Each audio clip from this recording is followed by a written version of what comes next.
네, 여러분 안녕하십니까. 3월 16일 주말 아침 매일 성경 목사 함께 나누겠습니다. 오늘은 마가복음 12장 13절에서 27절까지 말씀인데요. 제가 앞부분을 읽어 드리겠습니다. 그들이 예수의 말을 책잡으려 하여 바리새인과 헤롯단 중에서 사람을 보내매 와서 이르되 선생님이여 우리가 아노니 당신은 참되시고 아무도 꺼리는 일이 없으시니 이는 사람을 외모로 보지 않고 오직 진리로서 하나님의 도를 가르치심이니이다. 가이사에게 세금을 바치는 것이 옳으니까 옳지 아니하니까. 아멘. 한 구절을 더 읽겠습니다. 17절로 가봅니다. 이에 예수께서 이르시되 가이사의 것은 가이사에게 하나님의 것은 하나님께 바치라 하시니 그들이 예수께 대답하여 매우 놀랍게 여기더라. 아멘. 오늘 본문의 말씀을 통해 인간의 생각을 뛰어넘는 예수님의 지혜, 인간의 생각을 뛰어넘는 예수님의 지혜라는 제목으로 말씀을 증거하겠습니다. 오늘 13절에서 27절까지는 크게 보면 두 가지 논쟁에 대해서 나타납니다. 13절에서 17절까지는 이 사람들이 예수님을 책 잡으려고 종교 지도자들이 와서 세금에 관한 문제에 대해서 이야기하고 있습니다. 그 당시에 로마의 가이사 황제에게 바쳐야 되는 그러한 이 세금과 또 하나님에 대한 헌금에 대해서 물어보고 있습니다. 그래서 세금에 관한 논쟁, 이것이 내는 것이 합당한지 합당하지 않느냐. 그래서 합당하지 않다 하면은 로마에 반역한다는 그러한 이 올무를 씌우려고 그들이 물어본 것이죠. 그리고 두 번째 18절부터 보면 또 하나의 논쟁이 부활에 관한 논쟁이었습니다. 사두개인이라는 그 사두개파라는 유대 종교의 파 중에서 바리새인이 있고 사두개인이 있는데 사두개인들은 부활을 믿지 않는 종파였습니다. 그들이 와서 예수님께 부활에 대해서 만약에 이러이러한 일이 있다면 어떻게 됩니까? 하면서 부활에 관한 그러한 또 질문을 예수님께 하는데 예수님이 아주 놀랍게도 그 부활과 또 죽음 이후의 삶이 어떤 것인지 대해서 설명합니다. 그래서 그 누구도 예수님의 답변에 입을 대지 못하도록 세금에 관한 것도 부활에 관한 것도 대답하시는 모습을 보게 됩니다. 이것을 통해 인간이 아무리 지혜롭다 하지만 하나님의 미련한 것에 미치지 못한다는 그 말씀과 똑같다는 것을 알게 돼요. 우리를 창조하시고 우리를 구원하시는 예수님의 그 지혜를 아무도 따라갈 수 없다는 사실입니다. 그러면서 예수님은 첫 번째 세금 논쟁에 있어서는 답변의 결과가 17절이죠. 이에 예수께서 이르시되 가이사의 것, 가이사는 황제입니다. 가이사의 것은 가이사에게, 하나님의 것은 하나님께 바치라 하시니 그들이 예수께 대답하여 매우 놀랍게 여기더라. 가이사의 것은 가이사의 것, 하나님의 것은 하나님의 것, 그 둘 다 하여야 된다는 것이죠. 이것은 그냥 이 말장난처럼 하시는 말씀이 아니죠. 이 세상에 살아가는 성도, 그리스도인들도 세상과 국가에 대한 세금이라든가 또는 국방의 의무라든가 이러한 것들을 당연히 행해야 된다고 말씀하시는 것입니다. 왜냐하면 넓게 보면 이 국가나 또는 한 나라의 지도자를 세우고 폐하는 모든 주권이 하나님의 영역이기 때문에 결국은 하나님께 충성하는 것이 되는 것이죠.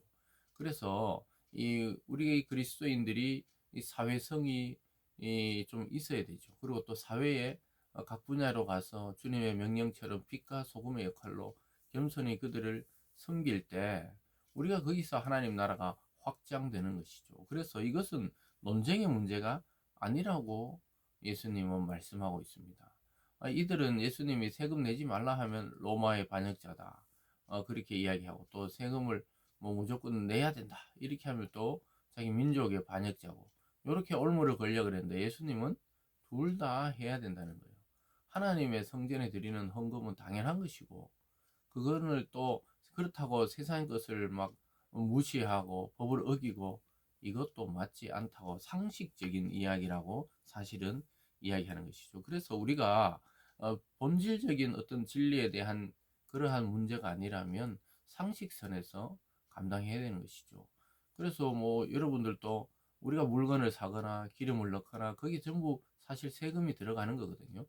그러니까 그런 것을 우리도 자연스럽게 여기는 거예요. 물론 세금이 너무 과하다. 또는 너무 약하다 이렇게 뭐 판단할 수는 있겠지만 우리에게 부과되는 그 이 납세의 의무라든가 국방의 의무, 뭐 교육의 의무 이런 것들 그런 것들을 기본적으로 지키는 것이 또 국가가 정해 놓은 뭐 특별히 신앙과 또 우리의 그 진리에 대한 이 배치되는 것이 대치되는 것이 아니라면 우리가 그것에 순종하는 것도 하나님의 질서에 따르는 일이란 사실을 기억할 필요가 있죠. 그리고 부활의 논쟁에 대해서도 마찬가지입니다. 18절에 부활이 없다는 사두개인들이 예수께 와서 물어 이르되 선생님이여 모세가 우리에게 써주기를 어떤 사람의 형이 자식이 없이 아내를 두고 죽으면 그 동생이 그의 아내를 취하여 형을 위하여 상속자를 세울지니라 하였나이다. 그래서 그들이 물어보거든요. 이 부활이 없다는 전제를 이미 가지고 예수님께 물어보는 거예요. 그러면서 모세가 혹시 형이 자식 없이 죽으면 동생이 그 형수에게 들어가서 대를 이어주는 그런 제도가 있었습니다.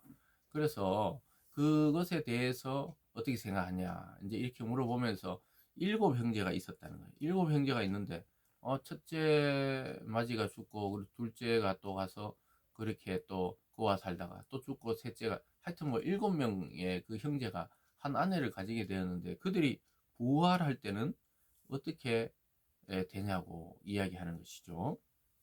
22절로 보면요. 일곱이 다 상속자가 없었고 최후의 여자도 죽었나이다. 7사람이 다 그를 아내로 취하였은데 이 부활 때 곧 그들이 살아날 때 그 중에 누구의 아내가 되리까? 아주 이 참 궤변이고 괴상한 이런 일이 있을 수가 없잖아요. 그냥 7형제가 한 아내를 또 죽고 또 그 다음 동생이 또 형수와 살고 또 죽고 또 살고 이런 일이 있을 수 없는 일을 가지고 예수님께 물어보는 것이죠. 그 부활 때 그럼 다 살아났는데 아내는 하나고 남편이 7인데 누구의 아내가 됩니까? 아주 어리석은 질문에도 예수님은 진지하게 성경적으로 대답하십니다. 24절에 예수께서 이르시되 너희가 성경도 하나님의 능력도 알지 못하므로 오해함이 아니냐. 사람이 죽은 자 가운데 살아날 때에는 장가도 아니가고 시집도 아니가고 하늘에 있는 천사들과 같으니라. 사랑하는 여러분, 예수님은 하늘에서 오신 분이죠. 그래서 그 부활의 때에 우리가 어떻게 사는 모습으로 사는지 정확하게 이야기하는데 천사들과 같다는 거예요. 물론 남성과 여성의 구분이 있어도 정확하게 우리가 그 지금의 이 생육 반식으로 살아가는 것이 아니라는 것이요. 장가도 아니가고 시집도 아니가고 천사들과 같이 그렇게 살아간다는 거예요. 그래서 우리가 이 뜻을 자세히 알지 못하지만 어쨌든 부활 때에는 그러한 세상의 원리와 그런 세상의 방식이 작동하는 세계가 아니란 것만은 확실합니다.